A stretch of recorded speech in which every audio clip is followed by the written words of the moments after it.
Pulang Broadway is closed. So it is advisable to leave early to mga unexpected things happening.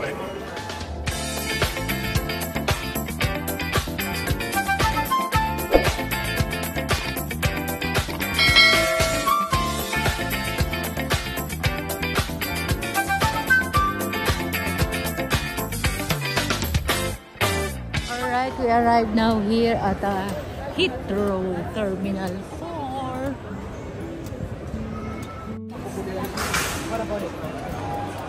So we are waiting for our gate to open at exactly 3:25. Magbubukas na yung gate natin. Dito tayo ngayon sa Heathrow, London Airport.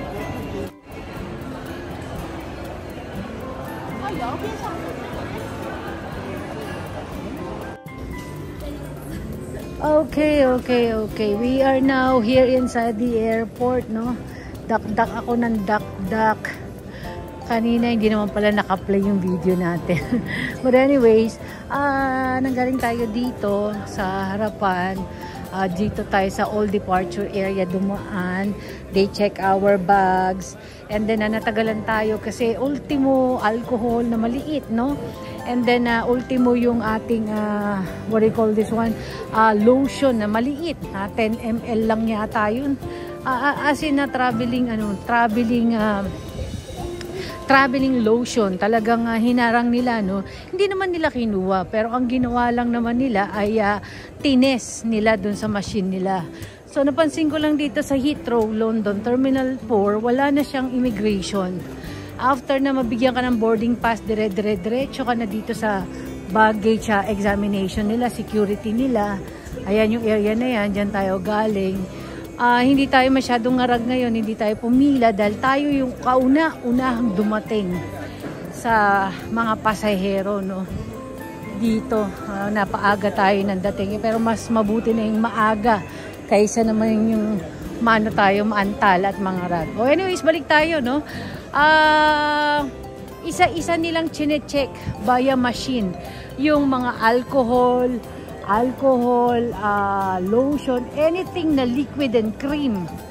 Yan. Pati yung ating Evian na face spray, chinek din nila. So, ang payo ko lang, kung nagmamadali kayo at ayaw nyo mag-antay na mga 1 hour or 1 hour mahigit dahil iniisa-isa nila, ay might as well na wag na kayo magdala ng any lotion or any liquid.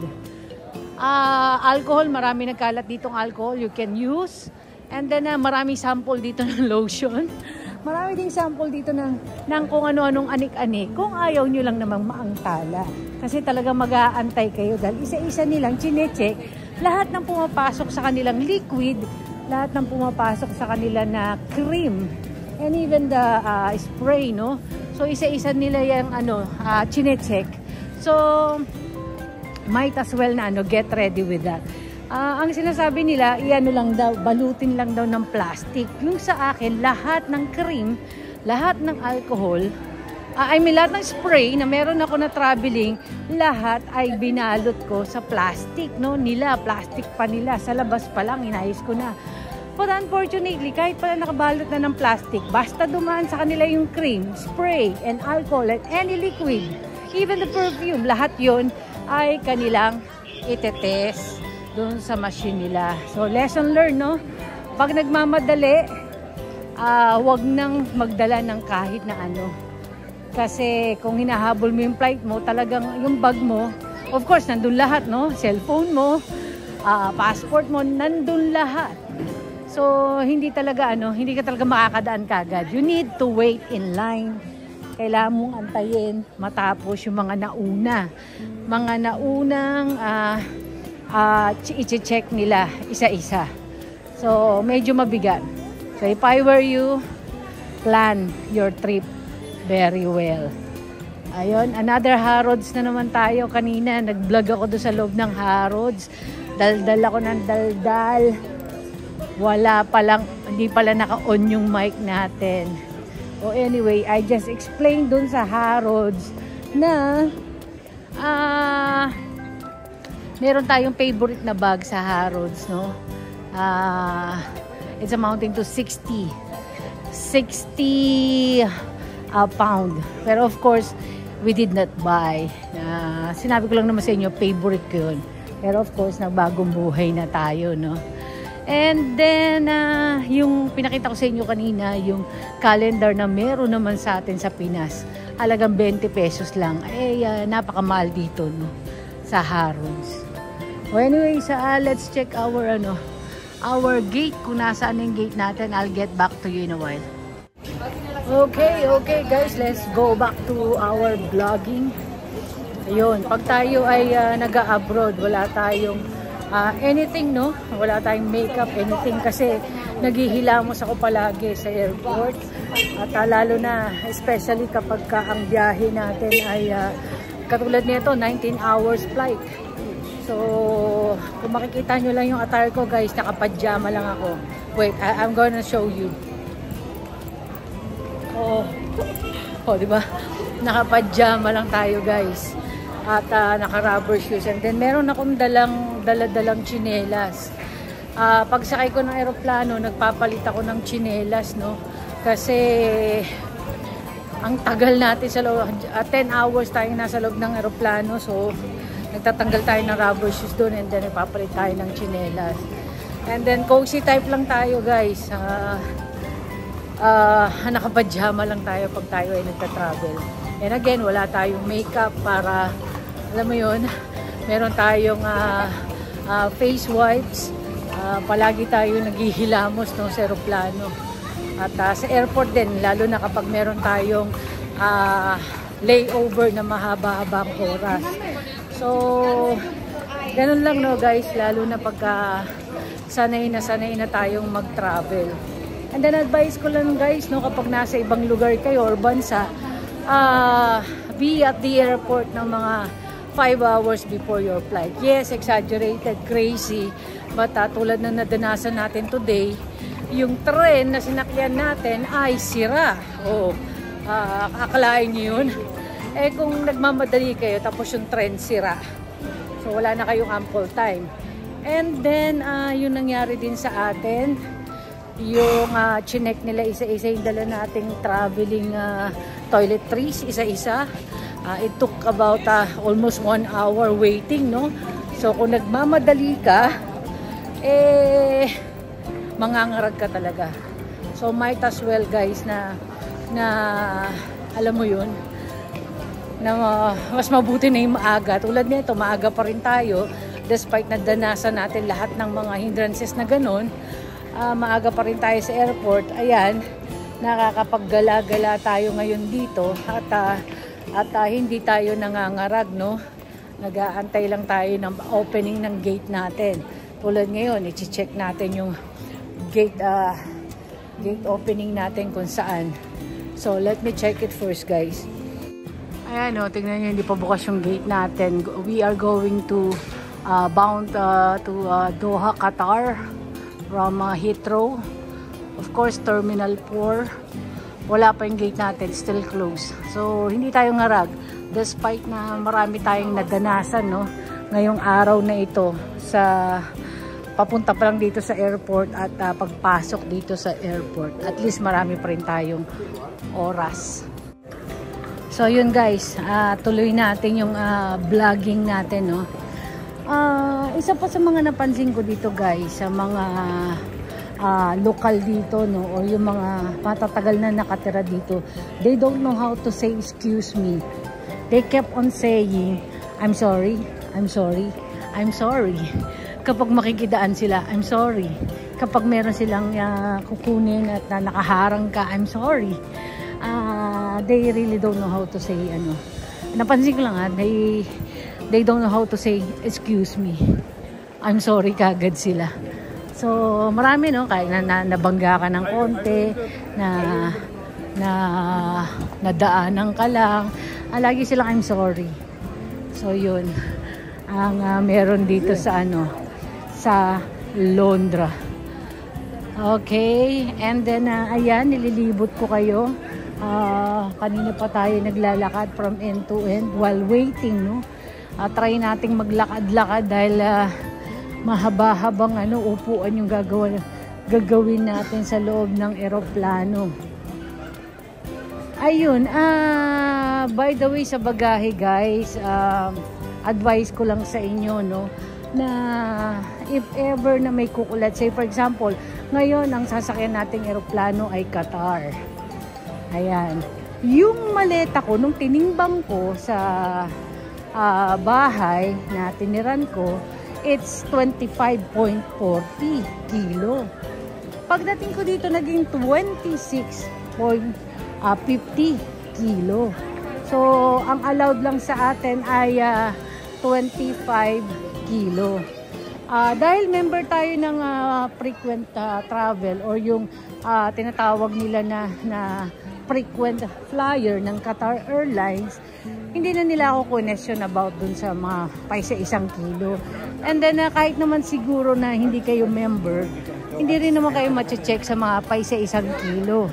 Ang advice ko lang guys, yung timbangan natin sa kung saan mo kayo nagtitimbang or yung alam nyo ba yung traveling na timbangan?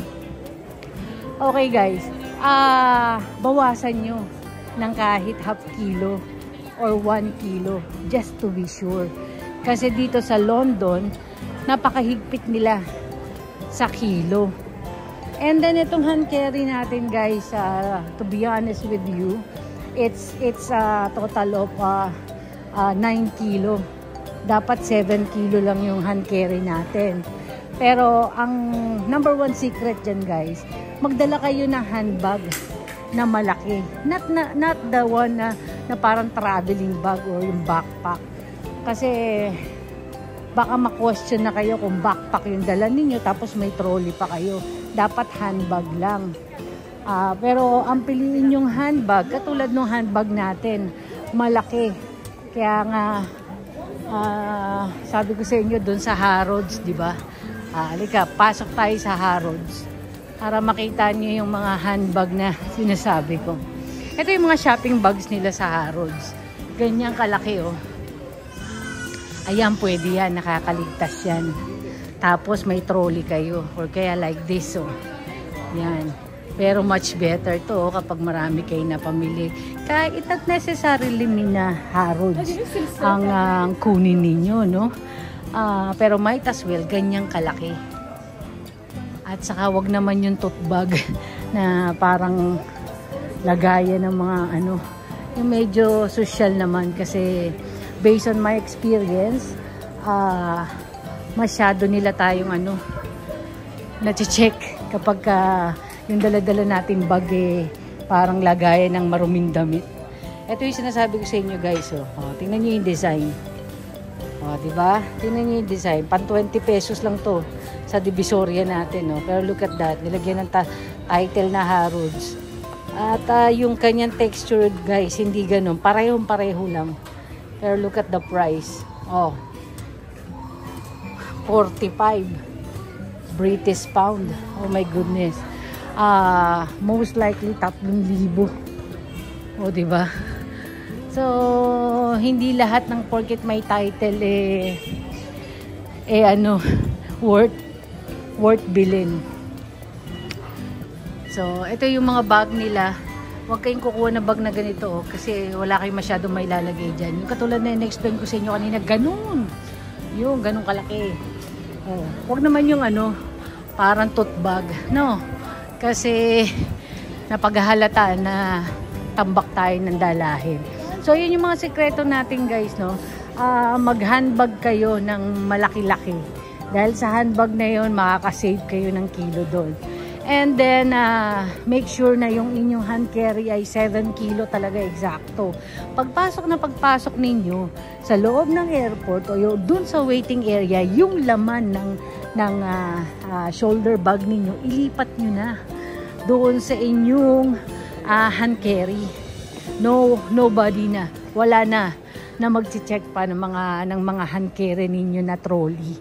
So, sa ganung paraan, malilesen yung karga ninyo. Kasi napakahirap lalo na kapag ang haba ng lalakarin. Tapos ang bigat-bigat ng handbag mo. Ay, masyado kayong mangangarag.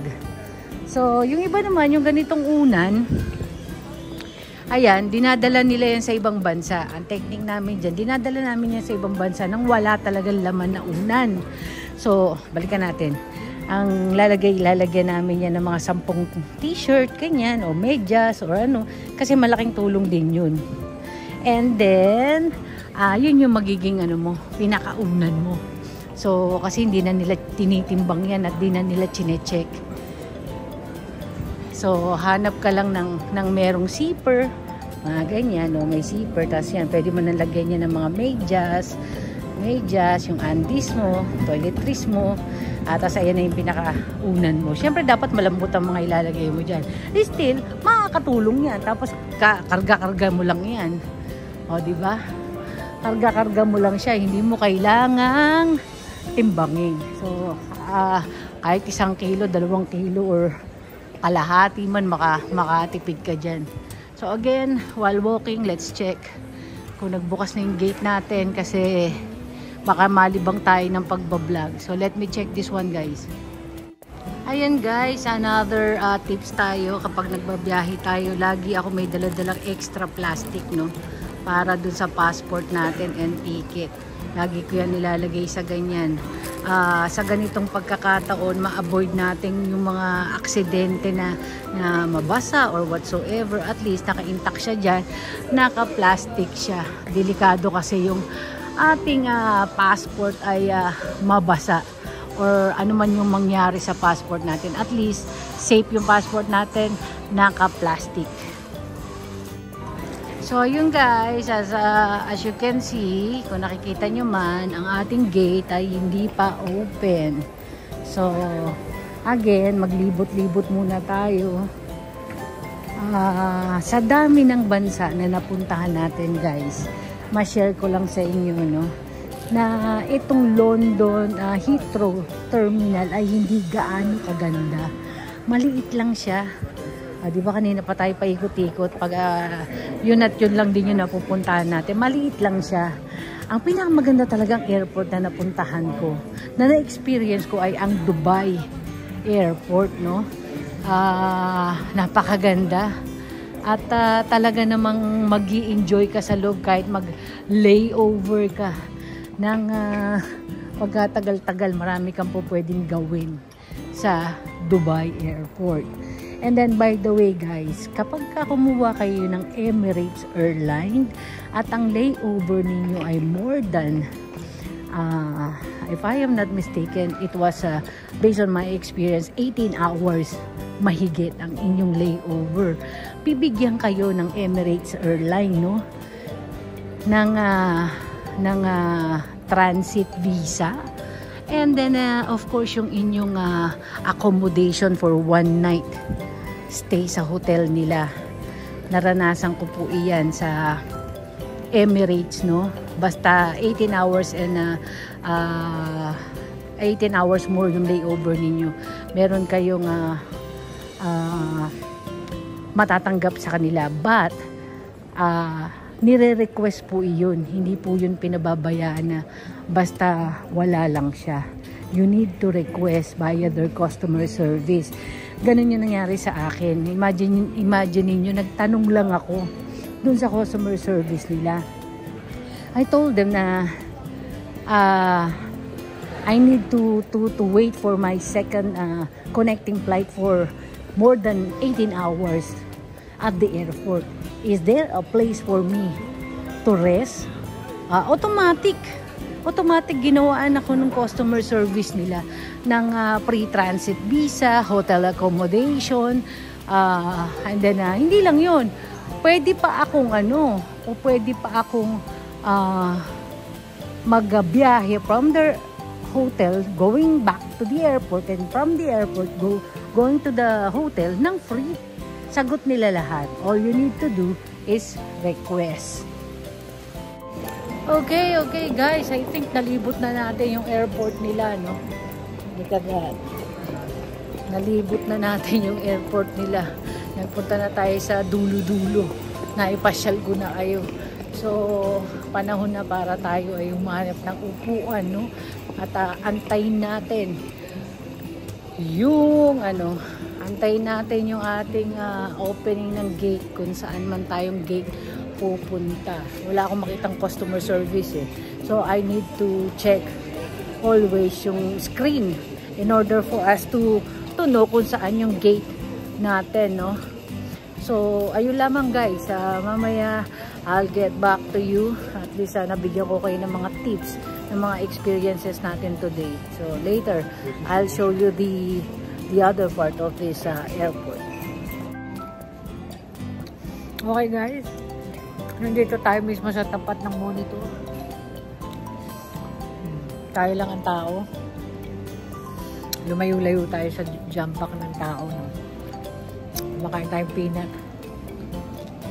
Yung goma ko. Goma ko for my passport. Okay. Bakit ko nasabing lagyan nyo ng plastic yung passport ninyo? Kasi minsan, I'll show you. Minsan, pakita ko sa inyo yung laman ng bag ko ah. Okay, ito yung laman ng bag ko. Ito yung passport ko. Okay, minsan kasi, hindi natin sukat akalain yung wet tissue natin, ay naitatabi natin sa ating passport, no? At kaya minsan naman, natatapon. Ito kailangan nyo to pag nag-travel kayo kasi pag nasa ibang bansa kayo, hindi nyo maano yung weather, no? So kailangan nyo yan. Oh, ito yung takip ng mani natin. So hindi nyo masasabi yung aksidente, no? Minsan naman nasa aeroplano kayo na yung bag ninyo nasa lap ninyo, tapos bigla ninyong matuluan ng pagkain, bla bla bla. Marami po pwede mangyari So might as well na lagyan nyo ng plastic. Oh guys, pakita ko sa inyo yung damit ko pag nagta-travel tayo sa iba't ibang bansa. Pajama lang. Di ba matutulog lang naman tayo sa aeroplano eh. Kaya lang, unfortunately guys, pag ako nagta-travel, hindi talaga ako nakakatulog kahit anong pagod ko. Kahit anong pagod ko, hindi talaga ako makatulog. Pero masarap, pajama lang. Comfy lang dapat, comfy. Kasi, especially 9 hours. 9 hours flight, tapos plus 7 hours, mga ganun. Napakahirap. So, dapat yung comfy dress lang ang isusot nyo. Airport attire. Pero kung isang oras lang yung biyahe or parang Japan na almost 3 oras lang yata, 3 hours and 15 minutes yan. Mag-attire to death ka dyan. Pwede. And then, another tip guys. Pagka kayo nagpunta ng airport at sinabi ko sa inyo magdala kayo ng malaking handbag. Kasi, bakit? Hindi maganda yung maraming dala-dala sa airport. Kasi sa sobrang excitement mo or whatsoever man, baka may makalimutan ka sa airport mismo. Then, parang ako, nangyari sa akin yan, nakalimutan ko yung aking tripod. Sa dami kong bit-bit. Kaya kung magsha-shopping man kayo, make sure na yung madadala ninyo ay dalawa lang, no? Isang handbag at isang trolley para secure lahat ng gamit ninyo. Okay guys, regarding naman sa wifi ng airport ng Heathrow, London. Malakas. Wala akong masabi sa wifi nila, the best. Hindi katulad nung sa atin sa Pinas. Uminit na yung ulo mo, hindi ka pa nakakunik. Pero, nevertheless, ang wifi nila dito ang lakas. Ayun, another tip guys. Kapag meron kayong sinusubaybayan na series sa Netflix, yun, i-download nyo na. Kahit na 5 episode lang sa phone ninyo. Para if in case na nasa airport kayo, you can watch it all. Or kaya naman nasa aeroplano kayo, kapag na-download nyo na yan, mapapanood nyo yan sa aeroplano. At kapag may salamin naman kayong kagaya ko, nakasalamin tayo, dalhin nyo yung case. Dalhin nyo yung case ng salamin ninyo. Kasi, lalo na itong salamin ko, makikita nyo, rimless siya. Dalhin nyo yung case kasi hindi naman po pwedeng 10 hours ka nakasuot ng ganito. So, kailangan mo ng case dito mo ilalagay. Dahil pagka wala yung case, masisira lang to sa aeroplano. Especially pag economy class ka lang, wala ka masyadong space. Kaya kailangan may dala-dala ka niyan. And then of course, ito. Meron din natin yung Evian. Ito yung face spray natin, no? Para lang magising tayo. Minsan kasi sobrang hectic na yung sobrang tagal ng biyahe, 10 hours, 18 hours, 19 hours, sobrang tagal, no? Kaya minsan nagpe-freshen up tayo using this one sa loob ng aeroplano para kahit pa paano rin tayo. And then of course, don't forget to bring your moisturizer. Ayan. Meron yan handy. Dala kayo ng moisturizer, no? Shout out CJ. Thank you very much. Dala kayo ng moisturizer, no? Para hindi naman kayo mag-dry sa loob ng aeroplano. Yan. Mga kontrabandos nating dala-dala kapag tayo ay nagta-travel. Ayun. And then may binili tayo sa London. Etong ageless daw yan. Wow pa. Instead na maghilamos tayo, ito na lang gamitin natin. Kasi madalas may dala-dala akong bimpo talaga. Nagtututbas ako sa aeroplano, sa airport, sa aeroplano, naghilamos ako, bla bla bla. So, kadalasan may dala ako yung, pero meron din ako dala ng disposable towel. Or meron akong cute na bimpo. Ayun, dala-dala ko siya. So, ganun lang yung mga travel natin, tips natin. Okay guys, another tip, no? Kapag pupunta kayo ng ibang bansa, magpa-convert kayo ng currency ng bansa nila dito sa Travelex. They're going to give you a card, no? Na para siyang credit card. Yan, na magagamit ninyo sa iba't ibang bansa na pupuntahan ninyo. Ang gagawin nyo lang, ilo-loadan nyo lang sa Pilipinas bago kayo umalis. Mas makakatipid kayo, no? Instead of buying dollars or yung currency nila sa Pilipinas, mas makakatipid kayo kapag Travelex ang kinuha ninyo. Hindi po tayo sponsored, hindi rin po tayo paid advertisement, kundi based on my experience lang. And then try ko mag-convert, no, gamit yung ATM ko na debit card using my versus sa Travelex natin. Mas okay yung conversion, mas makatarungan yung conversion ng Travelex kesa sa ATM na debit card ko. So might as well na kuha kayo ng Travelex and then loadan lang ninyo using your ATM debit card. Okay, papunta sana tayo sa assistant office nila, no, para magtanong tayo kung saan yung ating flight, anong gate, kasi kanina pa tayo palakad-lakad. Until now, hindi pa rin nag-open yung gate nila. Baka magulat na lang tayo naiwanan na pala tayo ng ating aeroplano. Anyways, wala tayong pwedeng pagtanungan dito. Kaya maganda talaga mag-download kayo ng app ng airline kung saan kayo sasakay. Kasi dun mismo sa airline nila at sa app nila sinasabi kaagad kung anong gate kayo dapat pumunta. Kaya might as well na mag-download kayo ng app. Let's say for example, ako, Qatar Airlines ang sasakyan natin. Nag-download ako ng Qatar Airline. So, dun sa Qatar app ko na yun, nakikita ko kung opening na ba yung gate or hindi pa. So, unfortunately, kaka-check lang natin, yung Doha natin sa ating application app ay close pa daw yung gate. So, same here, no? Doon sa ating tinitingnan sa ngayon, close pa nga talaga yung gate. So, time check here, 5:19 p.m. in the afternoon. So, still waiting. Sabi dito, magbubukas siya ng 5:25. So, let's see. So, guys, meron pa tayong 55 minutes left. para tayo ay maglibot-libot, no? Kasi waiting game pa rin ang gate kung saan tayo pupunta. We really don't know kung saan tayo mag-stay, no? Pero again, dahil nga nalibot na natin tong airport nila, hanap tayo ng lugar na kung saan tayo komportable at maganda yung signal ng wifi. And then of course, not only that, yung katapat ng monitor like that. Ayun o, kita nyo, tapat ng monitor. So, I'll get back to you guys. Okay guys, finally, no, gate 6 daw tayo.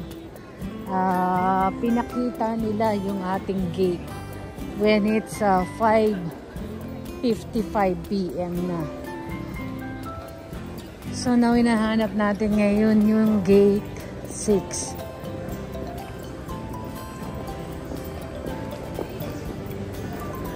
Yan, ilang oras na tayo dito sa airport, no, waiting. Pero it doesn't matter because mas okay yung ganito. Hindi tayo stress. So we are looking for gate 6. According kay Qatar, fully booked daw yung eroplano natin. So most probably marami talagang tao ngayon. So anyways, yung itong side na to kanina hindi natin napuntahan, no. So bago sa paningin natin tong dulo.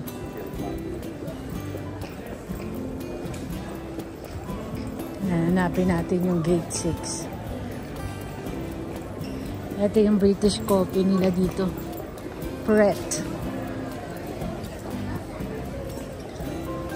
Ayan. Guys, graduate na tayo sa bili ng bili.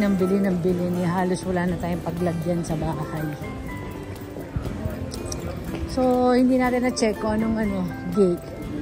Gate, meron kasi 6B, 6A, blah, blah. Ayan. We are checking. Wala. Sabi lang gate 6. So, saan kayang 6 yun? Okay. This one. So, we're here. Ayan o, Doha. Take a seat lang daw. Okay. So, meron namang space. Kuha na tayong space here. So, bound for Doha. So, ito yung ating gate. Okay guys, I think they will start na to open the gate after this stewardess and aircraft pilot. They will be on board, then after them maybe a couple of 10-20 minutes, something like that, it's our turn. Ayun, they're going inside. Unmixing tayo na. Alright, it's our turn. We need to scan our ticket here to that machine. No immigration, as I have told you. So we are lining up to scan our ticket. So guys, napakahirap mag-vlog, no? While you are holding many things, passport natin, check-in bag natin, hand carry bag natin, and then yung camera. So I hope please do me a favor, no? Please subscribe to my YouTube channel to give me motivation to create more vlog. I hope na magustuhan nyo din. Boarding na, boarding. Lining up. So we are now going inside the plane. I like his bag. Look at that. Okay, time check. It's already 6:45. Ang flight natin ay 7:25. Look at that. Full pack. Fully loaded ang aeroplano. Weather check for today, kind of bit hot. It's 23 degrees. So guys, this will be our dinner while watching Bollywood. Indian movie is quite, you know, nice sometimes.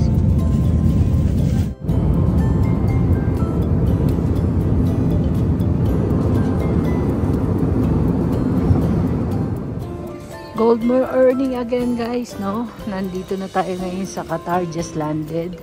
Kalalabas lang natin ng eroplano. Hindi ko na na-video yung paglabas natin ng eroplano dahil ang dami kong dala.